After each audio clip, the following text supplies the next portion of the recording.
दिनों के बाद आपके लिए ट्यूटोरियल लेके आए हैं और आज भी सेल्फ डिफेंस के ऊपर एक ट्यूटोरियल है जो कि अक्सर खवातीन के साथ, बच्चों के साथ रास्ते में अगर कोई प्रॉब्लम हो जाती है और आपको बालों से कोई पकड़ लेता है तो वहां पे आपको क्या करना चाहिए। खवातीन के साथ ये मसला अक्सर होता है कि कोई आपको बालों से यूं पकड़ लेता है तो वहां पे आपको क्या करना चाहिए, क्योंकि बाल ऐसी चीज है कि अगर कोई बालों से आपको पकड़ेगा और वो खींचेगा तो आपको ज्यादा तकलीफ भी होगी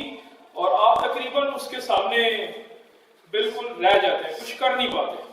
तो वहां पे क्या करना है, टेक्निक बड़ी यूजफुल है, मुझे फॉलो करना है और आपने ये टेक्निक अगर समझ ली तो नेक्स्ट टाइम फिर कोई आपको ये वाला अटैक नहीं कर सकेगा। तो मुलाजा करें।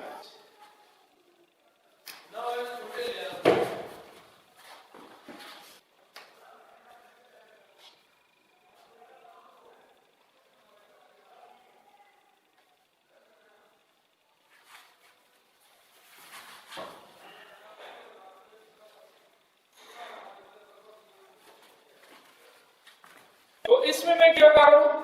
मैं इसमें ये कर रहा हूं, जब ये मेरे बालों को पकड़ते हैं तो सबसे पहले आपने ये करना है कि जिसने आपके बालों को पकड़ा वो खींचेगा, आपके बालों को खींचेगा तो आपने उस फोर्स को रोकना है। अगर वो अपनी तरफ खींचेगा तो मेरे बाल टूटेंगे, मुझे दर्द होगा। तो यहाँ पे आपने ये करना है कि मैंने जैसे ही इनके बाजू पे यहाँ पे मारा तो ये जो एल्बो है नीचे की तरफ बैठेगी और ये वाला जो हाथ है इसको मैंने अंदर की तरफ पुश करना है। लेकिन ये याद रखना है आपने कि जो ये वाला हाथ जहां से उसने बालों से पकड़ा हुआ है जिस तरफ से, उसको आपने दबा के रखना है उसके हाथ को अपने माथे के साथ। तो इस वाले हाथ को आपने उल्टी साइड पे मूव करवाना है और अपने हेड को भी साथ मूव करना है, अपने हेड को और हाथ को साथ मूव करना है। ये वाला पाँव आपने नीचे वाले पाँव के साथ रखना है और आप नीचे गिराएंगे तो वो बैलेंस नहीं रख सकेगा। देन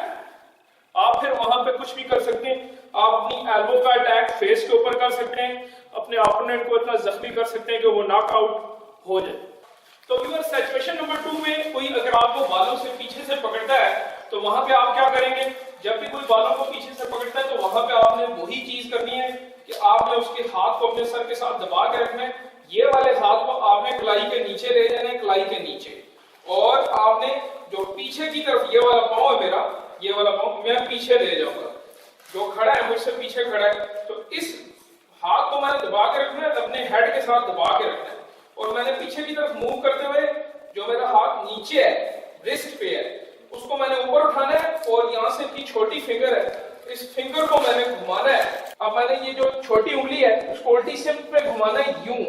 और रिस्ट के ऊपर इसको दबा के रखना है और मैंने हाथ को छुड़वाते हुए, तो ये यहाँ पे क्या होगा,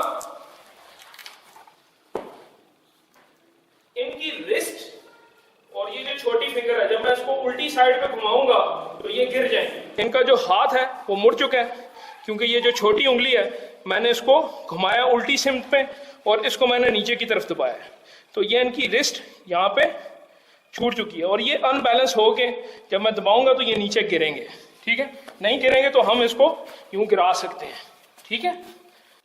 तो मुझे उम्मीद है आज की ये टेक्निक आपको पसंद आएगी और आप इसको प्रैक्टिस करें। अगर लड़कियां इसको प्रैक्टिस करती हैं तो आप किसी अच्छे कोच के पास जाके भी ट्रेनिंग ले सकती हैं, तो आप हमारे जिम में भी आ सकती हैं। अगर